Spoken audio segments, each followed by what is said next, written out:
তরকারি কষা হয়ে গেছে, এই যে এবার জল ঢেলে দিয়েছি। তরকারি আলু সিদ্ধ হয়ে গেছে, ভেন্ডি সিদ্ধ হয়ে গেছে। এবার একটু জিরের গুঁড়ো দিয়ে দেবো।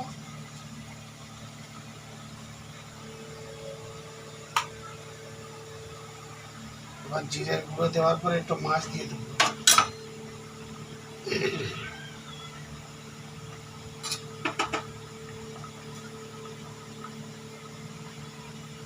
বন্ধুরা এই যে মাছ যাচ্ছে, মাছ যাচ্ছে।